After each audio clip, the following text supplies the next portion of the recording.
नमस्कार दोस्तों, स्वागत है आपका न्यूज़ का साइंस यूट्यूब चैनल में। आज के इस वीडियो में हम देखने वाले हैं मार्ले मिंटो सुधार के बारे में देखेंगे और उसके बाद हम देखेंगे लखनऊ समझौता वगैरह, जो भी इंपॉर्टेंट चीज़ें, दिल्ली दरबार वगैरह, उन सब बातों को हम इसमें कवर करेंगे। तो आइए देखते हैं, काफ़ी इंपॉर्टेंट वीडियो है, उसको थोड़ा समझते हैं। तो बात करेंगे मार्ले मिंटो सुधार की। इससे पहले मैंने बताया था कि मुस्लिम लीग की स्थापना के समय में जब एक आगा खां के नेतृत्व में एक प्रतिनिधि मंडल जब मिलने जाता है मार्ले मिंटो से, तो अपने सामने कुछ मांगे रखता है और उसी को लेकर के मांगे जो रखी गई, आगे बंगाल का विभाजन भी उसी को लेकर के होता है।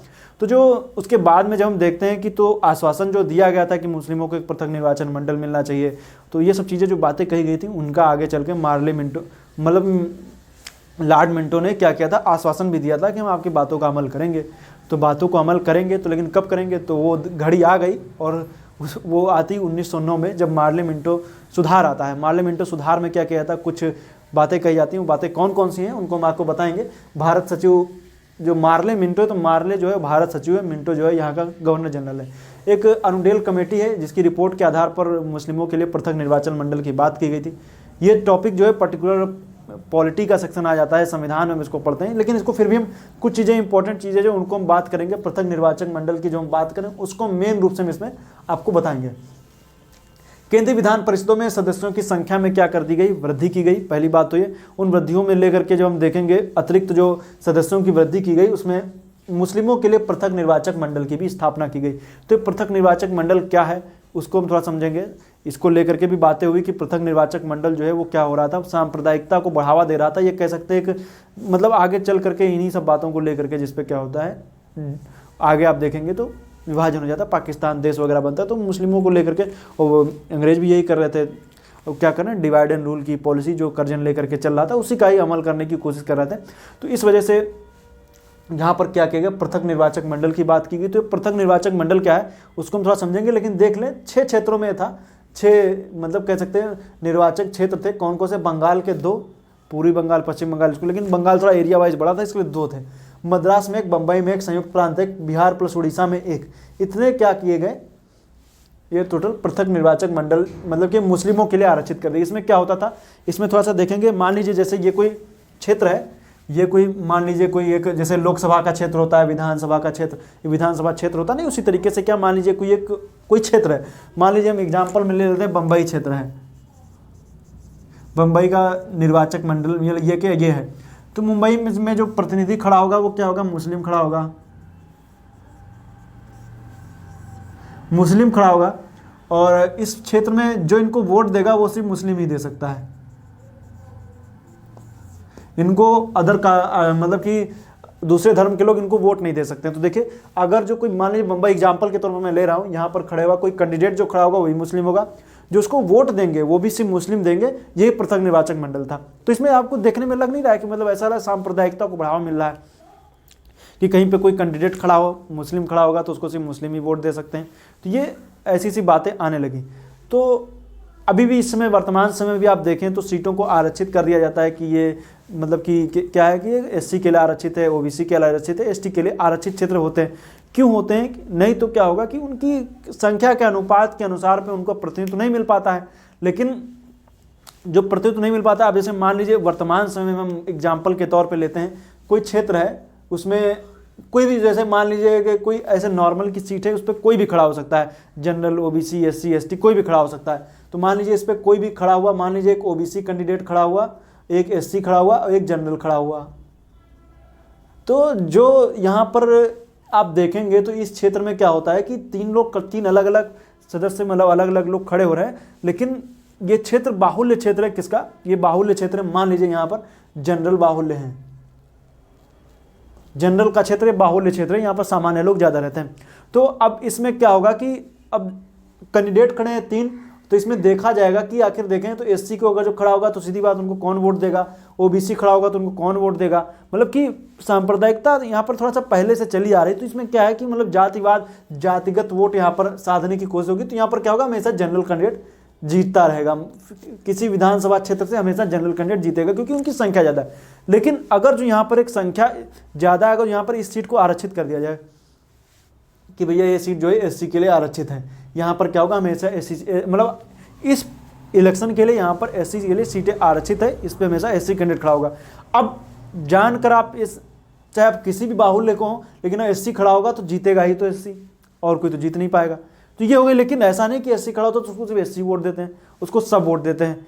लेकिन धर्म के आधार पर इसमें ये चेंज किया गया कि यहाँ पर जो सीट आरक्षित की गई, इसमें मतलब कि पृथक निर्वाचक मंडल की जब बात की गई तो उसमें सिर्फ मुस्लिम में ही वोट दे सकता था। मुस्लिम कैंडिडेट खड़ा होगा सिर्फ मुस्लिम ही वोट देगा। तो ये चीज़ें बातें थी, इसी को पृथक निर्वाचक मंडल बोला गया। ये मार्ले मिंटो सुधार का सबसे बड़ी कह सकते हैं इसमें ये चीज़ें थी। अब इसमें और भी अगर चीज़ों को समझेंगे तो देखने को मिलता है कि ये चीज़ें थी तो, लेकिन इस सांप्रदायिकता को बहुत तेज़ी से बढ़ावा दे रही थी। और आगे चल करके आप देखेंगे इसमें दो धड़े थे। एक मुस्लिम जो पक्ष था वो समर्थन कर रहा था कि हाँ जो अंग्रेज सरकार है मेरे पक्ष में, वो मेरी बातों को समझ रही है और क्या करी, मुझे जो प्रतिनिधित्व मुझे मिल रहा है। दूसरा आप देखें तो कांग्रेस का था, हिंदू पक्ष भी देखें तो उसमें कांग्रेसों को जब हम देखेंगे तो इनका विरोध कर रहे थे, क्योंकि ये क्या हो रहा था कि जो संविधान मतलब कि जो हम देख रहे हैं जो लड़ाई चल रही है, स्वतंत्रता की लड़ाई चल रही है, उसमें बांटने की चीज़ें चल रही हैं। जब बंट जाएगा तो जब दो पार्ट में चीज़ें मतलब हिंदू मुस्लिम अलग अलग होने लगेंगे तो एकता कहाँ रहेगी, अंग्रेज अपना राज करते रहेंगे। तो इन सब चीज़ों को लेकर के भी आगे चल करके ये सब बातें हुई और अंग्रेज काफ़ी हद तक सफल भी रहे। लेकिन आगे चल करके जब हम देखेंगे तो जब कांग्रेस लीग समझौता होता है तो उसमें भी ये बातें मानी जाती हैं। अब बात करेंगे दिल्ली दरबार की, 1911 की बात करेंगे। अभी भी बंगाल विभाजन लागू है, 1911 तक बंगाल विभाजन लागू है, चल रहा है सब कुछ वैसे ही। लेकिन अब वायसराय जो है वो चेंज हो चुका है, आ गया हार्डिंग द्वितीय। अब इसके काल में क्या होता है, दिल्ली दरबार का आयोजन किया जाता है। दिल्ली दरबार में कौन आता है, दिल्ली दरबार में आते हैं जॉर्ज पंचम और महारानी मेरी। ये क्या होते हैं, आते हैं दिल्ली दरबार में। जब दिल्ली दरबार में आते हैं तब इनमें कुछ बातें हैं जिनको हमें याद रखना है, परीक्षा की दृष्टि से भी इंपॉर्टेंट है। वो कौन कौन सी हैं, तो दिल्ली दरबार में क्या हुआ, इसमें वायसराय लॉर्ड हार्डिंग द्वितीय था, याद रखिएगा लॉर्ड हार्डिंग द्वितीय वायसराय था। इसमें जब हम देखेंगे तब पहली बात तो इसमें हुआ कि बंगाल विभाजन को रद्द किया गया, बंगाल विभाजन रद्द हो गया। और जो 1905 में बंगाल विभाजन किया गया था वो आगे चल करके आप देखेंगे तो वो इसमें रद्द हो गया। वो क्या हो गया, ये बंगाल विभाजन 1911 में रद्द हो गया। दूसरा ये था कि बंगाल विभाजन रद्द हुआ, पहली बात ये इंपॉर्टेंट है। और बंगाल का पुनर्गठन किया गया, बंगाल को पुनर्गठन कर दिया गया। बंगाल को उड़ीसा बिहार को अलग कर दिया गया, उधर आसाम को अलग कर दिया गया, आसाम की स्थिति 1874 वाली कर दी गई। ये सब कुछ क्या हो गया, अलग हो गया। तो एक पुनर्गठन किया गया, जितने भी भाषा के आधार पर सिलहट को छोड़ करके भाषा के आधार पर सबको क्या किया गया, एक राज्य बंगाल को गठन कर दिया, पुनर्गठन हुआ। वर्तमान समय में पश्चिम बंगाल और पूर्वी बंगाल दोनों को संयुक्त कर दीजिए। तो इसके बाद में यहाँ पर एक और इम्पोर्टेंट चीज़, राजधानी का परिवर्तन। राजधानी जो थी वो कलकत्ता से दिल्ली कर दी गई, काफ़ी इंपॉर्टेंट है, इसको याद रखिएगा। 23 दिसंबर 1912 को, और ये दिल्ली दरबार 12 दिसंबर 1911 को। लेकिन इसमें जो दिल्ली दरबार में ही राजधानी परिवर्तन की बात कर दी गई कि राजधानी परिवर्तन अब ये हो रहा है, और ये लागू कब हुआ, 23 दिसंबर को। क्योंकि आप अंग्रेज भी समझ रहे थे जो जितनी भी गतिविधियां हैं उनका सब केंद्र जो है वो बंगाल बना हुआ है, कलकत्ता बना हुआ है, तो काम को राजधानी को परिवर्तन कर दिया जाए। तो राजधानी परिवर्तित हो गई। इसके बाद में आता है, इन सभी घटनाओं के क्रम में हम जब पढ़ेंगे तो लखनऊ समझौता आता है।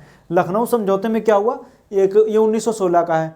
लखनऊ में कांग्रेस का सम्मेलन आयोजित होता है, जिसमें क्या होता है कि कांग्रेस लीग क्या होता है, नरम दल गरम दल सब एक साथ आ जाते हैं। तो इसमें अब देखेंगे तो लखनऊ समझौता हुआ, 19 सूत्री ज्ञापन दिया गया, उसमें कुछ बातें की गई अपनी बातें मनवाने के लिए, कहीं दोनों पक्षों से बातें की गई। एक तरफ आप देखेंगे तो ये मुस्लिम लीग प्लस कांग्रेस, कांग्रेस में भी नरम गरम सब आगे साथ में। लखनऊ अधिवेशन की अध्यक्षता अंबिकाचरण मजूमदार ने किया था, और इसकी जो कह सकते हैं एनी बेसेंट और तिलक ने क्या किया था, इसको एक साथ में सभी को मंच पे लाने की कोशिश की थी। और लेकिन इसमें एक महत्वपूर्ण बात ये थी कि इसमें क्या किया गया कि जो पृथक निर्वाचक मंडल की बात थी वो कांग्रेस ने मान ली। अब जब कांग्रेस ने भी मान ली तो उनकी विचारधारा उसमें भी आ गई। तो अब यहीं पे क्या होता है, कई सारे इतिहासकार कहते हैं कि यहीं से भी सांप्रदायिकता को जन्म मिलता है, सांप्रदायिकता कह सकते हैं आगे बढ़ती चली जाती है, क्योंकि कांग्रेस में भी वही विचारधारा आ गई थी। लेकिन इसका जो ये सम्मेलन चल रहा था, इसको जो विरोध करते हैं मदन मोहन मालवीय। तो बात आती है कि लखनऊ समझौते का विरोध कौन करता है, तो लखनऊ समझौते का विरोध करते हैं मदन मोहन मालवीय। याद रखिएगा, विरोध जो किया वो मदन मोहन मालवीय ने किया। अभी तक कांग्रेस सब साथ में चले जा रहे थे। लेकिन जब 1900 आप आगे मतलब चरणबद्ध तरीके से देखेंगे, असहयोग आंदोलन के दौरान आप देखेंगे 1922 के आसपास, 1922 में जब चौरी चौरा कांड हुआ, चौरी चौरा कांड में होता यही कि असहयोग आंदोलन वापस ले लिया गया, अब यहीं से क्या होता है, लीग ने अपनी विचारधाराओं को अलग करते हुए अलग हो गई, मतलब कि कांग्रेस से लीग अलग हो गई। 1924 में जब बेलगाम में अधिवेशन होता है कांग्रेस का, तो बेलगाम कर्नाटक में है, तो अधिवेशन होता है तो उसमें गांधी जी अध्यक्षता करते हैं, लेकिन लीग उस पर अपने आप को अलग कर लेती। तो अब आगे चल करके उन सब चीज़ों को हम समझेंगे। आगे जब हम नेक्स्ट वीडियो में आएंगे तो हम बात करेंगे होम रूल लीग की। होम रूल लीग के बाद हम आएंगे रॉलेट एक्ट वगैरह की बात करेंगे। रॉलेट एक्ट का तो आप देखेंगे जलियांवाला बाग हत्याकांड है, उसकी हम सब बातें करेंगे। तो मिलेंगे नेक्स्ट वीडियो में। ये सीरीज जो है कंटिन्यू चलती रहेगी, जल्द ही जल्द इसको खत्म करने की कोशिश, इसलिए आप देख रहेंगे बहुत तेज़ी से मैं इस पर वीडियो बना रहा हूँ। व्यू आए ना आए, मेरा काम वीडियो बनाना, वीडियो बनाता रहूँगा, देखना आपका काम है। मैं अपना काम कर रहा हूँ, अभी अपना काम करते रहिए। तो चूँकि मैं बना रहा हूँ, कहने का मतलब मेरा यही कि जल्द से जल्द मैं इस सीरीज़ को ख़त्म करना चाह रहा हूँ। ज़्यादा समय नहीं लगेगा, बहुत जल्दी से जल्दी वीडियो आ रहे हैं, आप देख रहे हैं। इधर 1 या 2 दिन के गैप में भी आप देखें तो काफ़ी तेज़ी से वीडियो इधर चल रहे हैं। 1 दिन का कभी कदार गैप हो जाए, 2 दिन का, लेकिन गैपिंग में वीडियो काफ़ी तेज़ी से आ रही हैं। तो आप इनको देखिए, काफ़ी अच्छे वीडियो हैं। मिलेंगे नेक्स्ट वीडियो, तब तक के लिए आपका बहुत बहुत धन्यवाद। आपका दिन शुभ रहे।